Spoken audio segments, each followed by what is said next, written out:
Conforme o prometido barra combinado, eu vou estar expondo aqui nesse vídeo um projetinho de exemplo, né, com relacionamentos utilizando JPA, né, com a implementação do Hibernate Framework, e também mostrando algumas características, até algumas armadilhas do funcionamento desse framework, que é o que às vezes provoca alguns efeitos colaterais que a gente acaba no primeiro momento não entendendo por quê.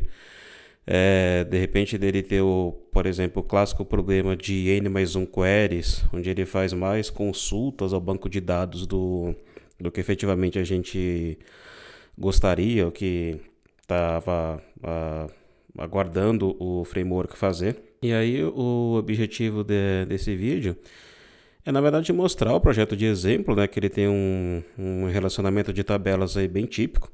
Também mostrando que funciona da forma adequada, né, quando utilizado o framework com alguns cuidados.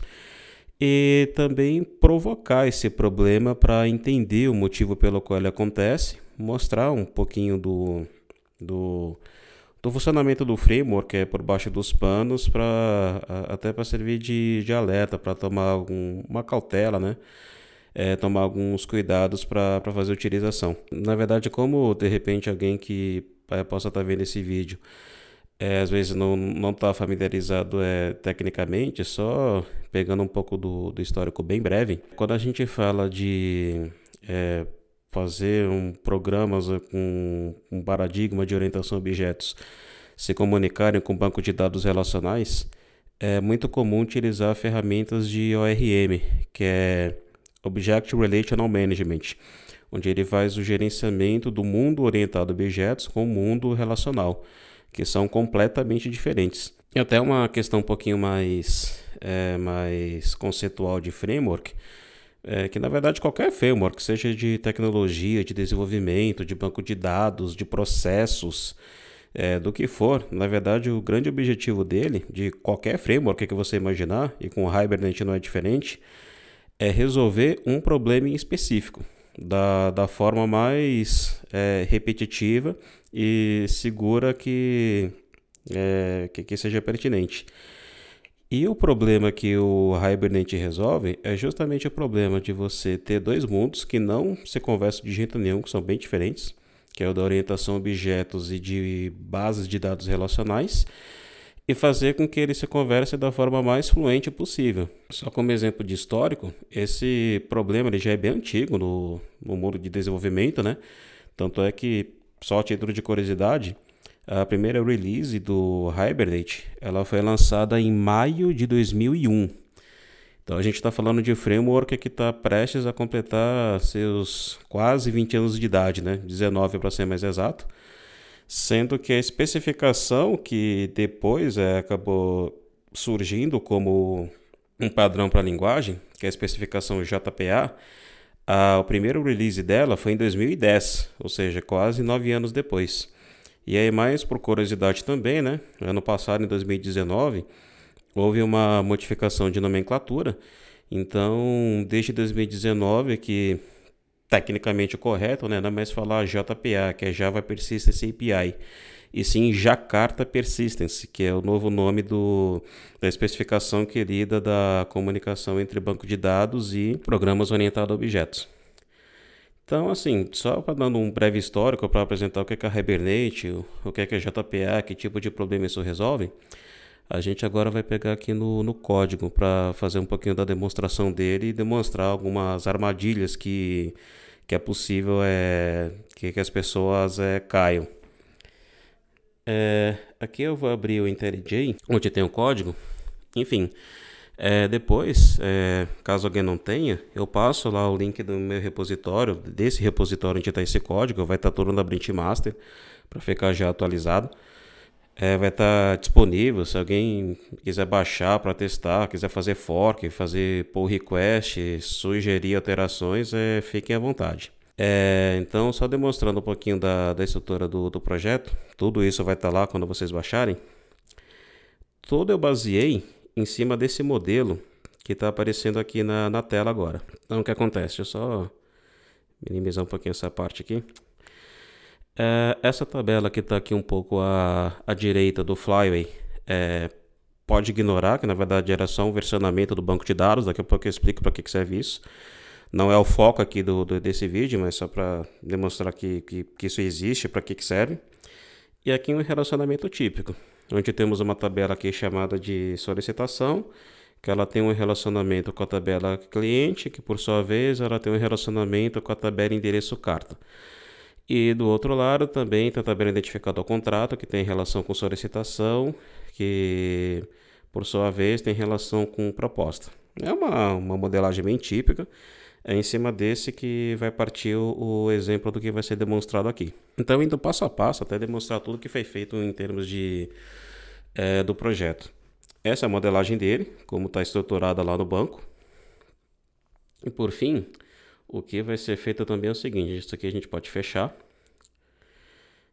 Só demonstrando algumas funcionalidades, caso alguém vá baixar, queira rodar local. O que acontece?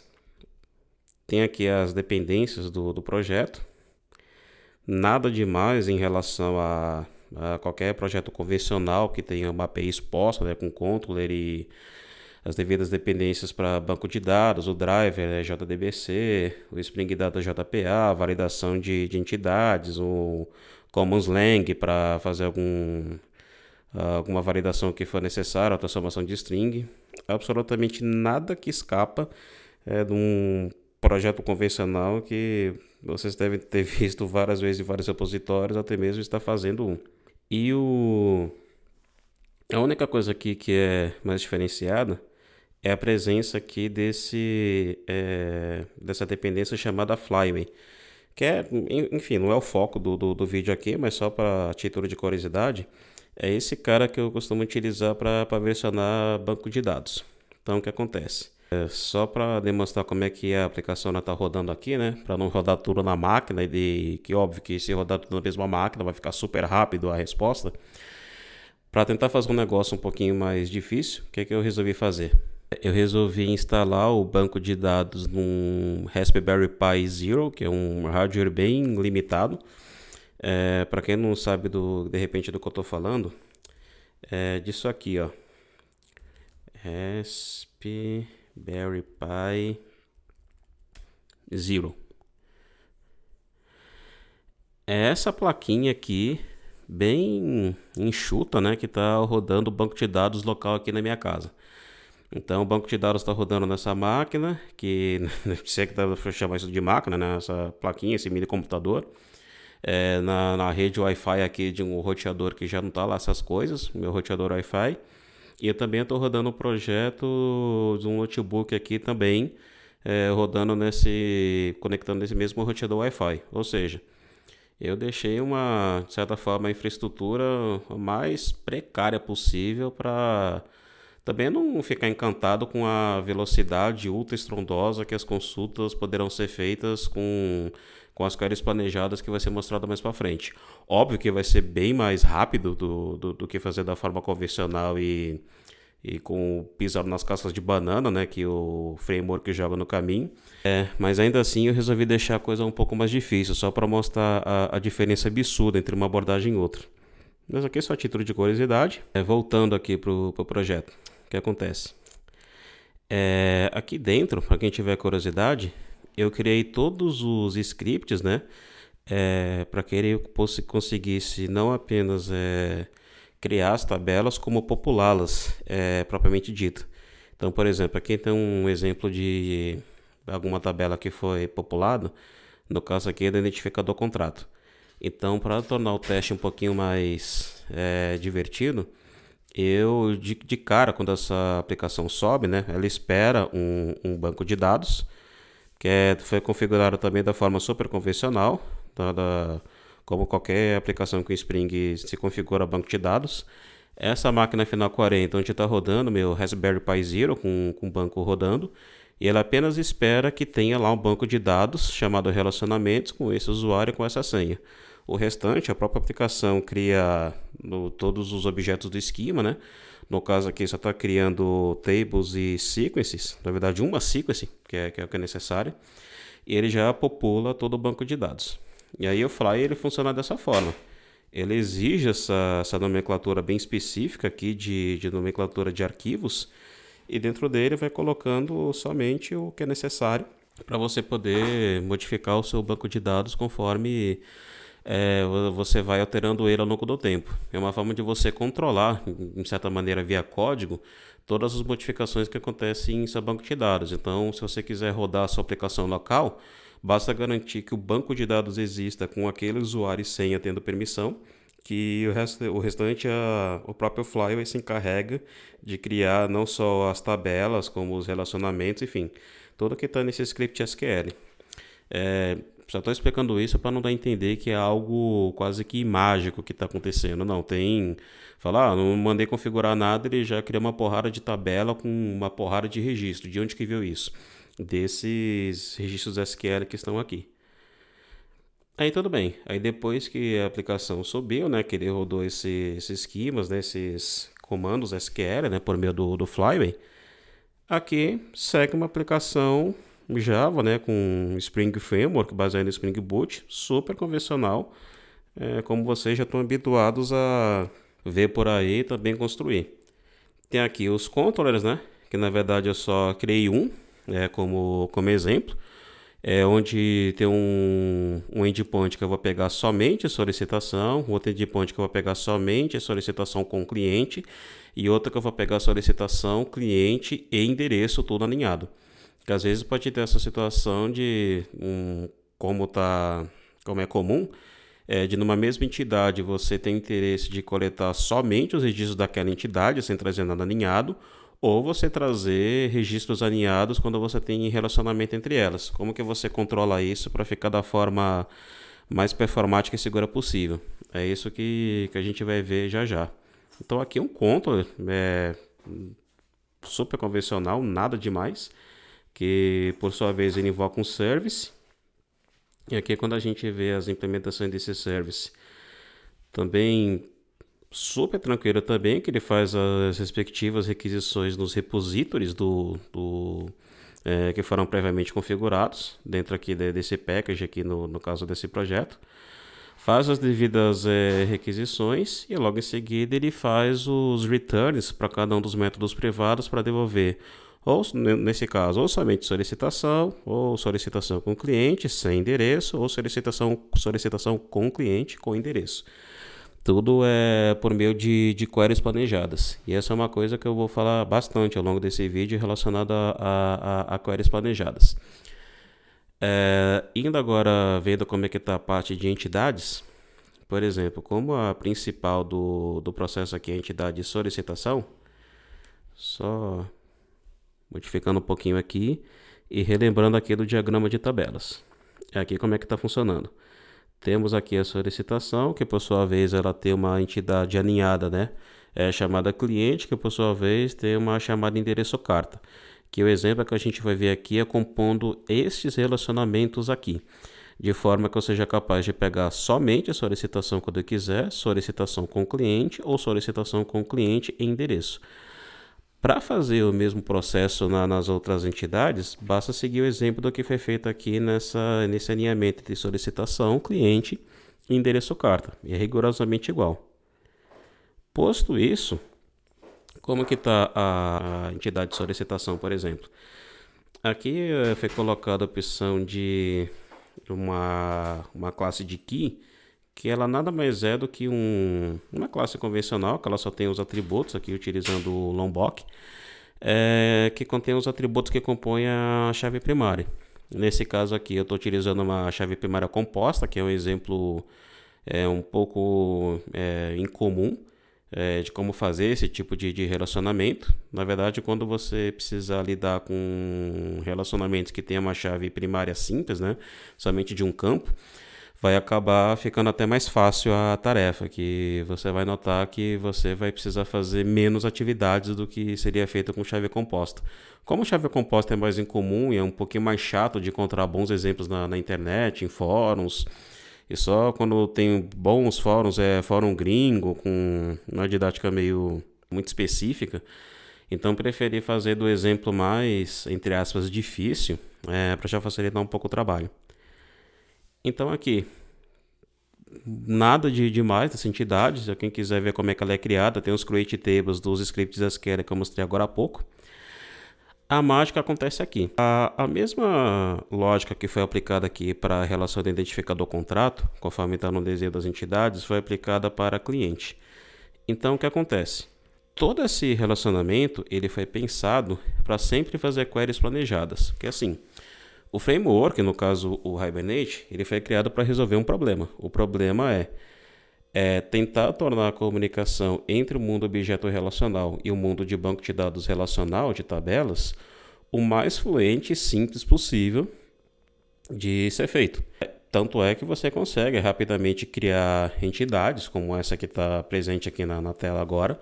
Existem já várias ferramentas que permitem criar entidades lendo a partir do banco de dados, então nem o trabalho de codificar é mais necessário. Só que ele cobra um preço. E o preço essa facilidade, ela vem de pouco a preço a melhor forma de se comunicar com o banco de dados. Tanto é que quando você utiliza ferramentas de ORM, fora ferramentas de ORM, mas o Hibernate é praticamente o de facto do mercado. Dificilmente vocês vão ver alguma implementação, algum sistema que use algo diferente do Hibernate. Quando você utiliza com as configurações padrão, sem fazer ajuste, sem fazer um certo planejamento em cima da sua base de dados, aí que já começa a perceber de uma forma muito cruel qual é que preço que ele cobra para te entregar tanta facilidade, que é o preço de você ter administradores de rede e DBAs querendo bater em quem fez a aplicação. Infelizmente, na grande parte das vezes, eles estão certos. E aí eu vou daqui a pouco provocar um problema de propósito para mostrar um exemplo disso. Qual que é a mágica que está acontecendo aqui, entre aspas? Aqui está tendo um relacionamento 1 para 1, né? One-to-one. Aqui cabe uma explicação um pouco mais concisa, que é assim. Do ponto de vista do SQL, quando eu falo SQL, eu não estou me referindo ao banco de dados Microsoft SQL Server, o Postgre que eu estou utilizando aqui, MySQL. Eu não estou me referindo ao fabricante, ao fornecedor. Eu estou me referindo à especificação do SQL, o ANSI SQL. Não existe nessa especificação o relacionamento 1 para 1, one-to-one. Isso é arbitrado dentro dos mais variados bancos de dados, utilizando algumas estratégias para isso. O que existe é relacionamento 1 para muitos e muitos para 1. Alguns, na verdade, boa parte dos fabricantes permite o relacionamento muitos para muitos, o que DBAs odeiam, porque isso provoca o que eles chamam de produto cartesiano, fica basicamente impossível gerenciar uma base de dados dessa. Só que 1 para 1, quando você tem a tabela que seria o lado muitos da relação, configurada de tal forma que ela só permita ter uma chave primária, um registro com somente uma chave primária que se relaciona à tabela parent, a tabela pai, que é o que foi feito lá nos scripts, colocando primary key inclusive nas tabelas filhas. Foi dessa maneira que foi feito o relacionamento one-to-one em base. E aqui em código só está replicando o que está acontecendo em banco de dados. Qualquer detalhe está lá nos scripts do SQL. E se tiver dúvida, pode entrar em contato, falar comigo que eu esclareço. Mas está bem explícito lá nos comandos SQL como que isso é feito. E a mágica aqui acontece da seguinte forma. Aqui está sendo utilizado o one-to-one, né, porque é a forma que é a relação que foi escolhida, com o fetch type lazy, ou seja, por padrão. Quando eu coloco o lazy, por que eu tive que colocar isso explicitamente? Porque todo o relacionamento no Hibernate que é do lado to one, many to one, one to one, por padrão, ele tem um fetch type do tipo eager. O que isso significa?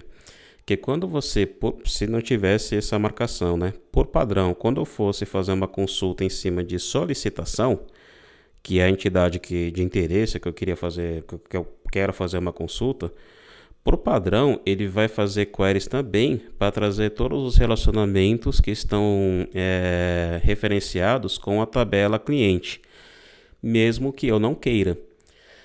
Então, se tiver alguma situação de eu quiser fazer somente uma consulta para trazer ou um registro de solicitação, ou uma coleção de registros de solicitação, e não me interessa por algum motivo saber quais são os clientes que estão relacionados. Por padrão, o relacionamento do lado to one não permite isso. Então você primeiro precisa especificar diretamente, explicitamente, que você não quer que esse cara carregue quando você fizer uma consulta em cima da tabela de interesse, que nesse caso aqui é a tabela solicitação, né, representada pela solicitação entity. Esse é o motivo do lazy. E a segunda coisa que é o seguinte: como a tabela solicitação ela acaba funcionando como pai da relação, então a tabela cliente ela fica como se fosse que tivesse do lado main, né, do lado muitos, então ela funciona como uma tabela filha. Uma vez que a solicitação ela representa o pai, eu preciso informar para a aplicação, para o framework, para o Hibernate, como que atributos da tabela filha, né, que atributos da tabela cliente ele tem que considerar para fazer essa relação em tempo de execução de programa, caso eu precise fazer um join com o cliente. É por esse motivo que existem esses atributos, né, essas annotations chamados join column, onde eu falo que na tabela ID, que está no campo ID, perdão, que está na tabela solicitação, ele tem que referenciar com a coluna ID que está na tabela cliente. Nesse caso aqui, como são 3 colunas que formam uma chave composta, então eu referenciei as 3 colunas. Se fosse uma chave simples, teria somente uma coluna. Aqui mantém a relação de integridade de referenciação entre as tabelas. E o Maps ID, que na verdade ele serve somente quando você tem chave composta, que ele é uma annotation que, entre aspas, ensina o Entity Framework, né, o Hibernate, a como lidar nessa situação quando você tem chave composta relacionando tabelas. É só para isso que tem esse Maps ID. Então, recapitulando, por padrão, ele não traz as tabelas ou registros alinhados ou registro alinhado relacionado a cliente, apenas se eu quiser, e a gente já vai ver daqui a pouco como é que é feita essa query. Como existe uma integridade referencial, existe uma foreign key, eu preciso informar para a tabela pai quais são as colunas da tabela filha que ele tem que considerar para o seu relacionamento quando for necessário, com join column, e com maps ID, que ajuda ele a fazer o controle quando você tem colunas, mais de uma coluna compondo uma chave primária, né, que é a dita chave composta. Indo na tabela cliente, aí tem algumas coisas mais interessantes também. Mesma coisa, tem um ID, construtores, tudo natural que já é visto em entidades, nada muda. Como que ele se relaciona, na verdade, com a tabela solicitação? Eu faço o fetch type lazy, por quê? Porque se de repente eu precisar fazer uma consulta somente em cima de cliente, por padrão eu não vou querer que ele faça consultas alinhadas para trazer as respectivas solicitações, a não ser que eu explicitamente peça isso, por meio de queries planejadas. Por isso que aqui também é lazy. Aqui é o mapped by, para informar uma vez que eu queira fazer essa associação em tempo de execução, fazendo uma query, como é que eu vou saber como que eu recupero uma solicitação a partir de um cliente? Esse mapped by cliente é porque este é o nome do atributo que está aqui dentro da tabela pai. Então não preciso colocar os join columns novamente. Como eu já informei na tabela pai, a tabela filha ela já sabe como achar o pai por meio do atributo que está dentro dela, que é o chamado atributo cliente. Então aqui ela é a única coisa que é necessária para fazer a relação da tabela filha com a tabela pai. A mesma coisa com o endereço carta. No caso, a tabela cliente vai ser a tabela pai, o endereço carta vai ser a tabela filha. Exatamente a mesma relação do porquê que tem o join column, porquê que tem o fetch type lazy. E na tabela endereço carta entity, a mesma situação do porquê que é necessário ter o mapped by com o chamado endereço carta nessa entidade. Exatamente a mesma lógica que foi aplicada de solicitação relacionada a cliente que se aplica de cliente relacionado a endereço carta, que é uma tabela é filha da outra. E aqui só uma coisinha importante que eu esqueci, que é o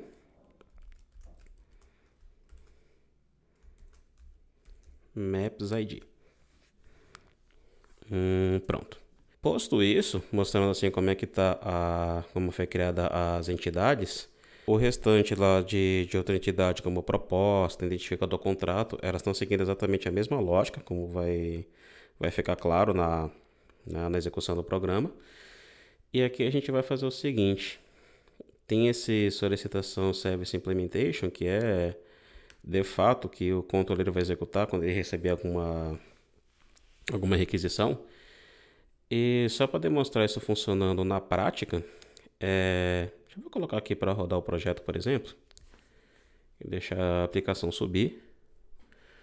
Talvez ela perca um pouquinho de tempo na parte de fazer a comunicação com o banco de dados no startup, justamente porque está sendo utilizado um hardware bem limitado, né, para rodar o banco de dados.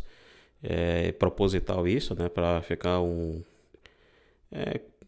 pouquinho mais próximo da realidade, como que funcionaria uma consulta sendo feita da forma adequada versus a forma não adequada. E a gente vai esperar aqui a aplicação subir e disparar algumas consultas contra a aplicação.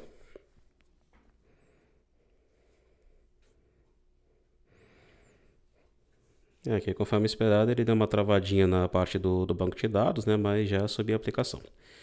Então aqui como que vai funcionar? Só mostrando como é que está o controller. Eu fiz na verdade 3 endpoints.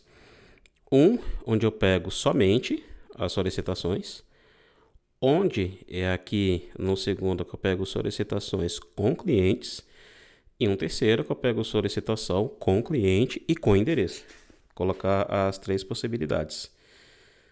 Então aqui eu vou até deixar sem limite por enquanto, que conforme a aplicação do jeito que ela foi configurada agora, se eu não coloco o limite, ela por padrão traz 100. Mas depois vai aumentando o limite, volta a colocar 1000 só para demonstrar o funcionamento.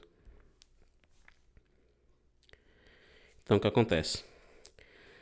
Aqui ele demorou 1,5 segundos, até que foi rápido, né, levando em consideração que o banco de dados está rodando num hardware bem limitado.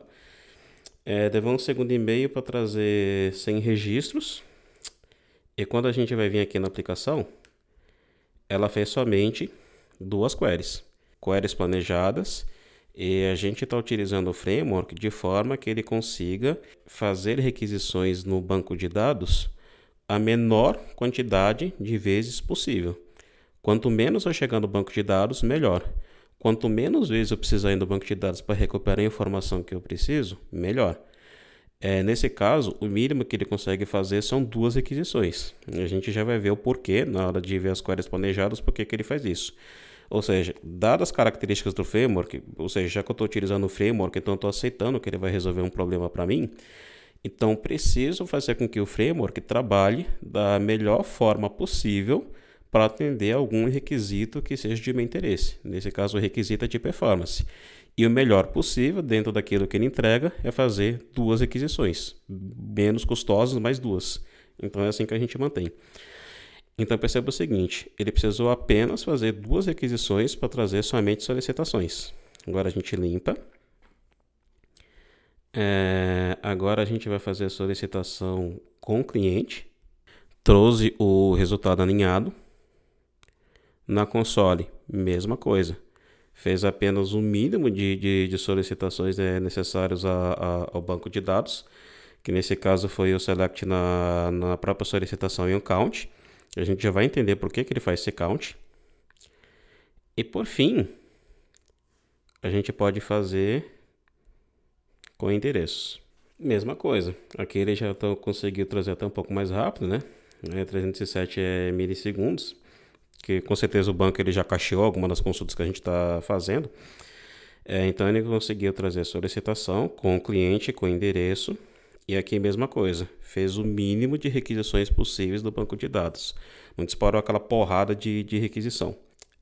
Como que foi feito para trazer somente a solicitação quando for necessário, ou solicitação com o cliente quando for necessário, ou solicitação com o cliente e com o endereço quando for necessário? Como que foi feito isso? Que eu estou falando aqui repetidas vezes de queries planejadas. Como os nossos relationships na tabela, todos eles foram colocados como lazy, então quando eu faço uma consulta em cima de solicitação, para o padrão ele vai trazer só solicitação, mesma coisa para cliente, mesma coisa para endereço, mesma coisa para qualquer tabela, né, qualquer entidade que eu tenha dentro do meu ambiente. Então significa o seguinte, Voltando aqui à parte do diagrama de tabelas, só interromper um pouquinho a aplicação, depois a gente volta. Voltando aqui à parte do diagrama de tabelas, então, por padrão, todas essas tabelas, elas funcionam de forma independente com o meu Entity Framework. E elas só vão levar em consideração a integridade referencial, ou seja, o relacionamento que existe entre elas do banco de dados em código, quando eu quiser, quando eu explicitamente informar para o framework para fazer isso. E como que eu explicitamente informo para ele fazer isso? Agora chegou a hora de abrir aqui o repository. Vamos abrir aqui o da solicitação, né, que é o único que tem. Mas aqui esse exemplo ele pode ser estendido para qualquer outra tabela que tem aqui, tá? Ele funciona rigorosamente igual. Quando eu quero buscar uma coleção de solicitações, ele tem aqui o método padrão, né, que o Spring Data JPA nos dá de presente, onde eu informo que eu quero buscar todas as solicitações que tem disponíveis no banco de dados. E aqui por padrão, como a gente colocou as relações como lazy, ele não vai trazer nada de cliente, não vai trazer nada de identificador, a não ser que eu peça explicitamente. Esse pedir explicitamente é um exemplo que está aqui embaixo. Fala, pô, mas eu preciso fazer uma consulta, eu preciso trazer os clientes relacionados. Então é nesse momento aqui que a gente faz uma query, padrão é JPQL, HQL, normal, não muda nada, onde eu faço uma consulta em cima de solicitação, eu dou aqui um apelido para ela, né? Dou um alias para ela, onde eu faço explicitamente join fetch com o cliente. Ou seja, eu faço inner join com o cliente quando fizer essa consulta. Então, nesse momento, com query planejado, eu informo explicitamente o seguinte: eu quero que você traga solicitações com os respectivos clientes relacionados. Aqui não. Eu quero que traga somente solicitações. Aqui, eu quero que traga com clientes, ou seja, eu explicitamente coloco o join fetch para informar isso para ele. E aqui é a mesma coisa de solicitação com cliente, com endereço. Então aqui explicitamente eu falo que eu quero fazer um join fetch com o cliente, uma vez que ele encontre uma solicitação, e que eu quero fazer um join fetch com endereço, uma vez que ele encontre um cliente. A única coisa que é não é um macetinho, é uma exigência, né, para a gente poder usufruir do que o Spring JPA dá para a gente, é que se eu deixar somente esta query planejada aqui, agora não. Se eu quiser deixar somente esta query planejada aqui, não vai funcionar. Por quê? Porque a gente está utilizando um pageable para fazer limit lá no banco de dados. Então é uma situação que de repente eu não quero trazer todos os registros. Eu quero que traga os primeiros 1000, os primeiros 100, os primeiros 200, os primeiros não sei quanto. A gente define de alguma forma no código.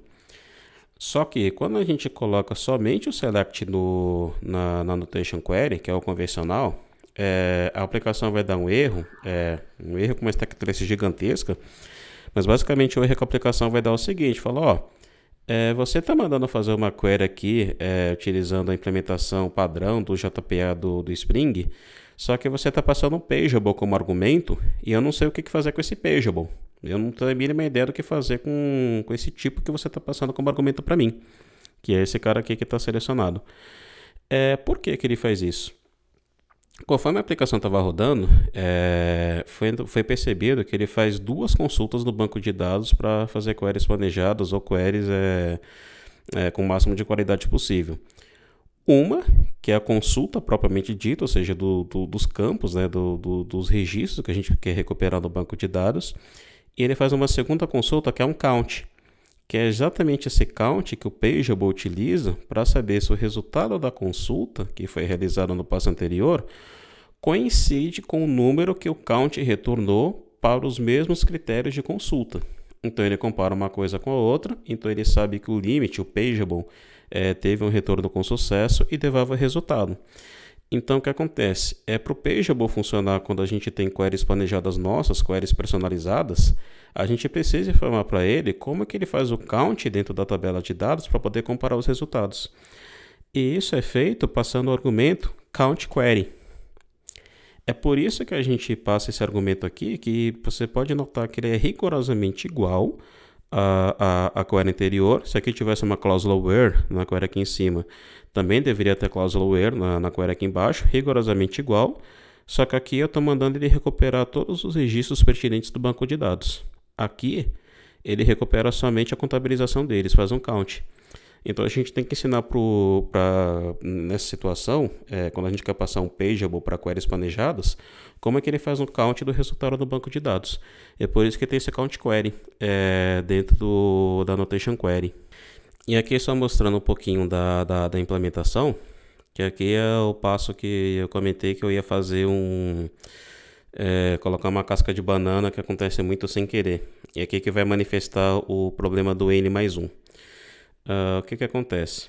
Eu vou eliminar isso daqui.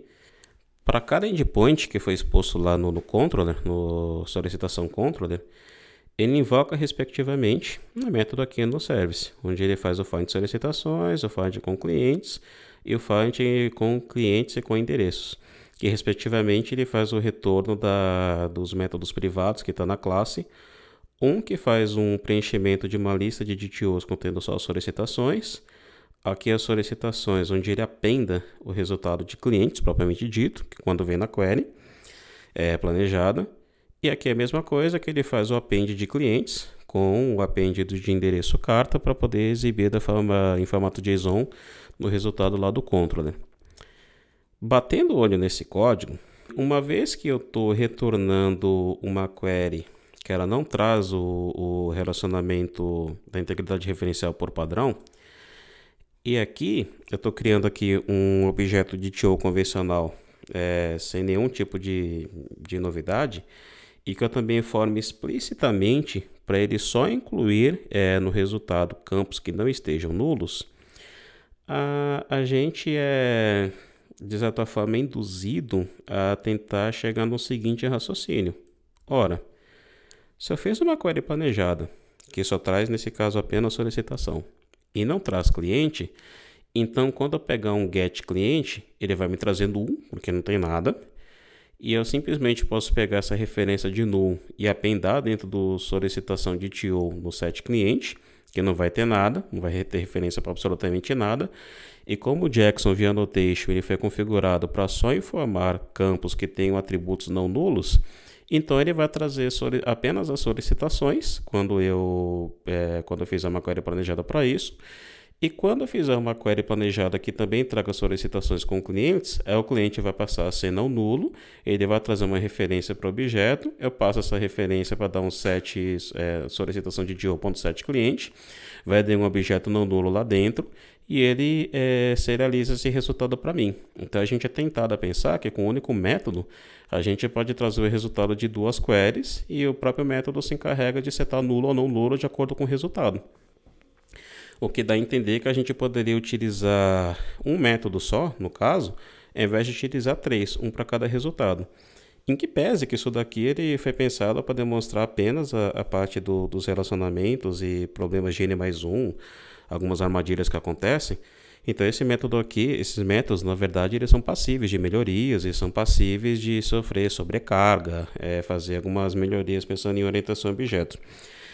É que eu resolvi deixar bem separado, bem explícito dessa forma, para ficar bem explícito, bem visual a diferença de execução entre um e outro. Então a gente pode pensar aqui como que ficaria essa modificação no código. Dá até para fazer aqui em tempo real e demonstrar. Uma vez que eu já tenho o resultado da solicitação, o que é que eu posso fazer? Uma coisa simples. Eu posso criar no caso, new client DTO.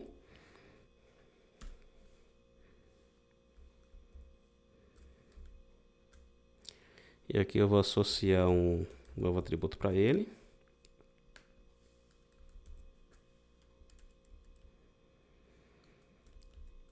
Vou fazer o seguinte, cliente Pronto. Isso que foi comentado agora. Se eu estou fazendo uma query planejada que não traz o cliente, então se eu fizer um get cliente, ele vai ter que retornar null. Ele não coloca isso no objeto que vai ser serializado, e ele vai mostrar somente as solicitações e problema resolvido com um único método. É o que nós vamos testar agora. Uma vez que eu recuperei a solicitação, o que é que eu posso fazer aqui no caso? Binúteis, que é a ferramenta do Spring para fazer cópia entre bins. Eu coloco aqui copy properties e eu quero copiar o que vem da solicitação.get cliente para este cliente de TO que eu acabei de criar. E dentro dele ele tem atributos de mesmo tipo e de mesmo nome, por isso que eu posso utilizar esse copy properties, que é mais simples. E por fim, aqui o que eu posso fazer? Eu posso fazer aqui um DTO, que se refere à solicitação que eu quero expor no meu serviço. Eu posso colocar um set cliente, esse cliente DTO que foi setado aqui em cima. Adiciona esse DTO na lista que eu vou retornar como resultado da consulta de JSON do controller que eu estou invocando e pronto. Teoricamente, o que é para acontecer? Quando ele fizer, até a parte aqui do new cliente de ou não, porque a gente está fazendo na mão. Mas aqui, quando eu pegar o get cliente, ele vai ter que retornar null. Então, portanto, ele vai setar aqui no cliente do solicitação de TO nulo. Então, portanto, ele poderia seguir a vida, mostrando lá o resultado apenas das solicitações sem ter o cliente. E quando tiver cliente, essa associação aqui do copy properties, esse get cliente vai ter um resultado não nulo, que é aquele que ele pegou do relacionamento do banco de dados, popula esse DTO, e assim ele consegue fazer a exibição do resultado com clientes ou sem clientes com um único método. Em teoria, é para isso funcionar. Na prática, a gente vai ver que tipo de comportamento que ele faz por baixo dos panos quando a gente aborda esse tipo, quando a gente tem esse tipo de abordagem. Bom, agora a gente está subindo a aplicação de novo aqui em debug. Prontinho, a aplicação subiu. E agora eu vou fazer a consulta lá no Postman. E a consulta que eu vou fazer é aquela que nós vimos que funciona, né? Que é somente a das solicitações. A gente vai fazer um send aqui.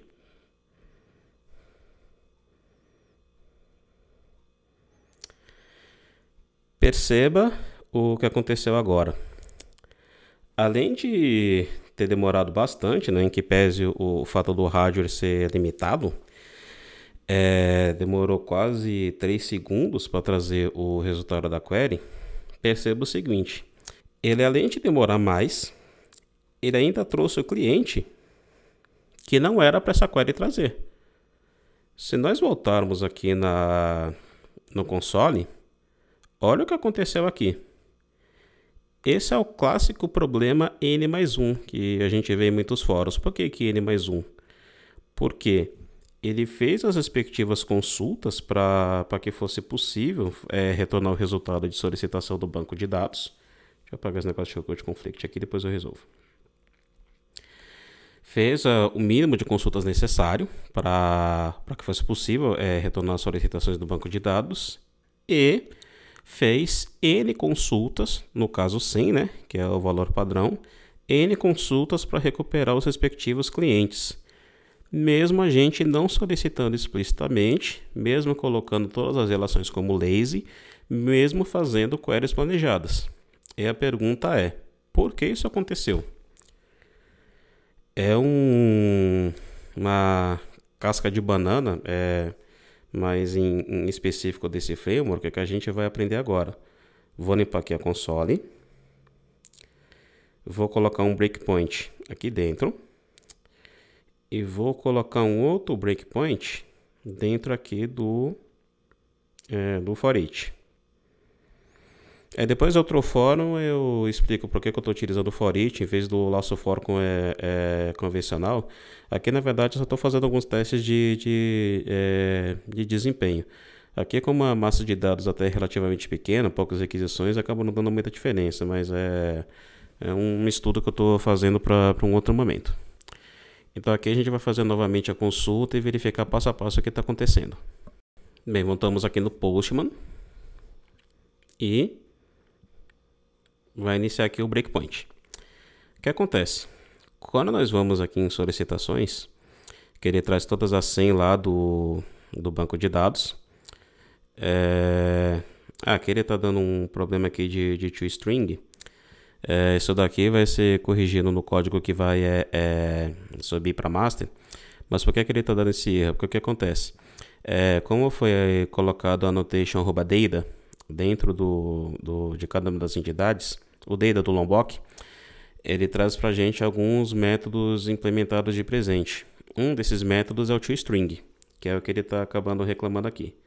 Então, o que ele está reclamando aqui? É uma coisa bem simples de corrigir, que é só colocar toString.exclude em cima do atributo cliente e em cima do atributo solicitação. Mas o motivo é o seguinte: como o padrão toString é reescrito em ambos, na hora que o Jackson vai fazer a serialização e deserialização, ele acaba se confundindo e reclamando de redundância cíclica, porque é o seguinte: porque ele vai pegar a solicitação e vai fazer o toString. O toString tem o cliente, que por sua vez tem o toString, que tem solicitação lá dentro, que por sua vez tem toString.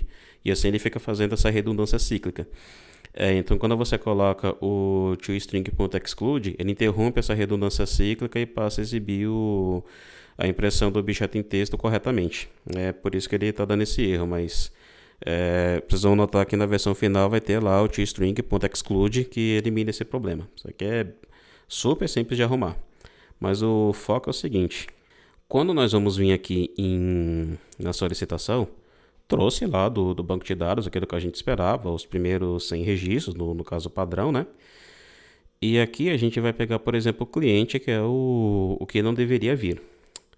Quando a gente vai verificar o conteúdo de cliente, a gente viu aqui que no resultado realmente ele não trouxe nada.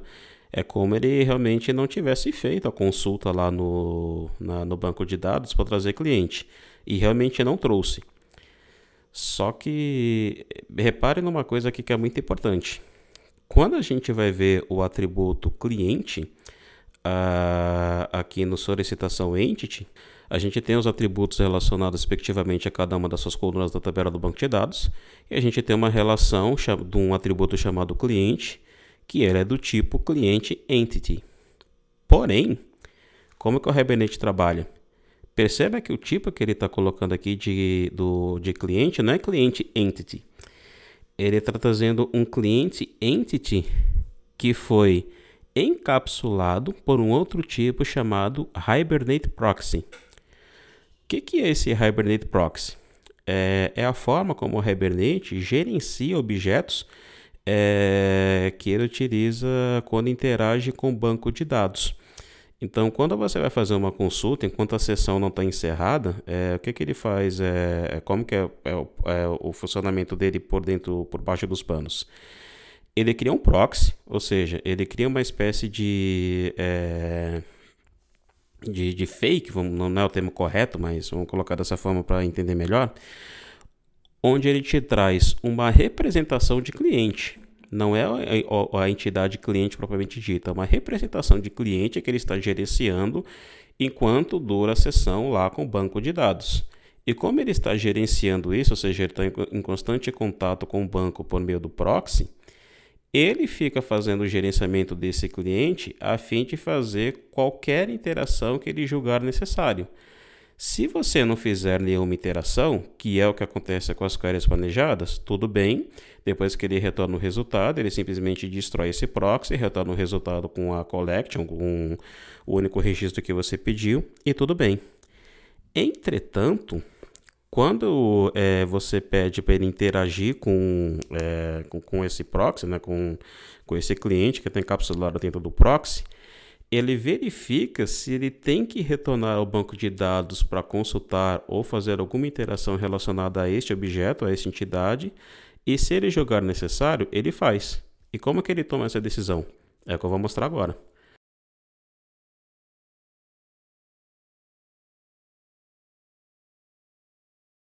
E aqui, enquanto eu estava falando, eu mandei ele fazer um novo breakpoint, que era isso daqui que eu queria mostrar o que acontece. Aqui ele está fazendo a solicitação, a gente já sabe que ele trouxe as solicitações sem clientes. E o que acontece? A partir do momento que eu estou fazendo uma interação com o proxy de cliente, perceba que a cada interação que a gente vai fazendo, perceba que ele vai fazendo uma nova consulta lá no banco de dados. Consultas essas que não era para ele fazer, que ele só está fazendo porque é o comportamento default do proxy. Então isso daqui que fica provocando o N mais um, ó. Ou seja, a cada final de laço, ele interage com o proxy, consulta. A cada final de laço, interage com o proxy, consulta. Isso porque a gente está se referindo a apenas um relacionamento entre duas tabelas. E quando você tem, por exemplo, um relacionamento entre três tabelas, que é um dos exemplos aqui que tem na nossa query planejada de trazer cliente, solicitação e endereço carta. Quando a gente não toma esse devido cuidado, a quantidade de requisições que ele dispara para o banco de dados é uma coisa simplesmente absurda.